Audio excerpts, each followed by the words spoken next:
choose a nickname beginning with an S. That will be your sign of compliance and promise to cooperate with me. You would, obviously, want to know what benefits you would reap from said cooperation, and I'd have liked to tell you it would be much easier for you to be on my side, but unfortunately, that isn't so. Or rather, it may or may not be.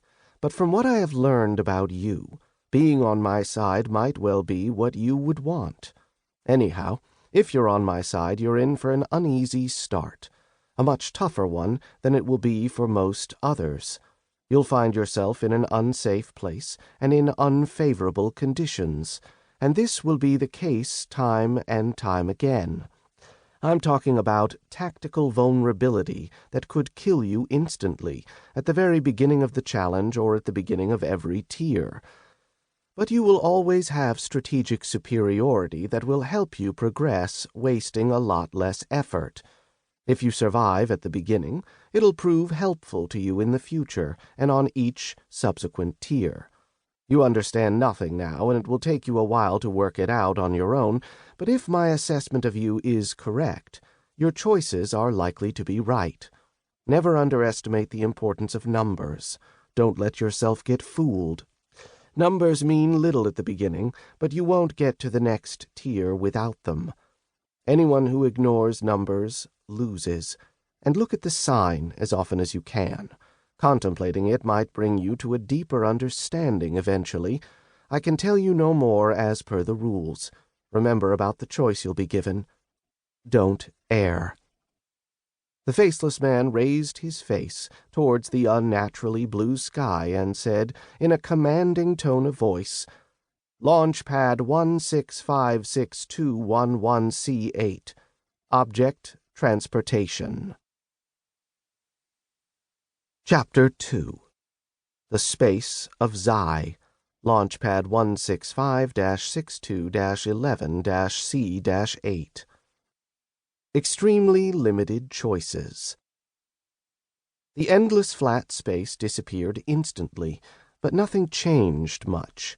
Suddenly finding oneself locked inside a snow-white glowing cube the size of a room would hardly be anyone's idea of a normal journey.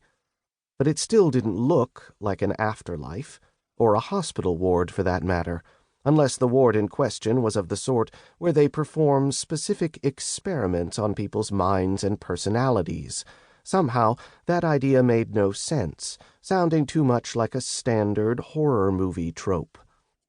He simply couldn't bring himself to believe in so cliched a scenario. He made sure his feet obeyed him, and got up. He looked about him, then upwards and downwards. All the surfaces were the same, whitish and glowing.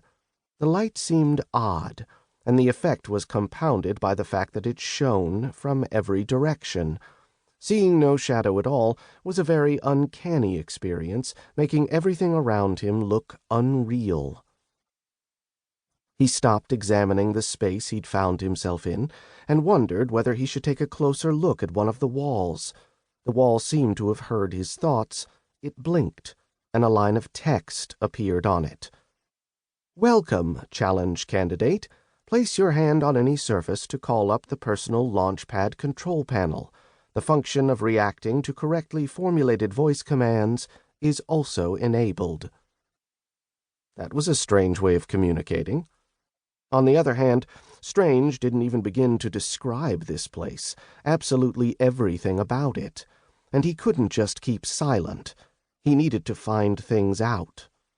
He examined his naked body once again, then he took a suspicious glance at his palm, imagining placing it against one of the white surfaces and activating a cunning trap that binds his body to a wall, and then a bunch of bodybuilders in black leather and latex would come out from a secret door.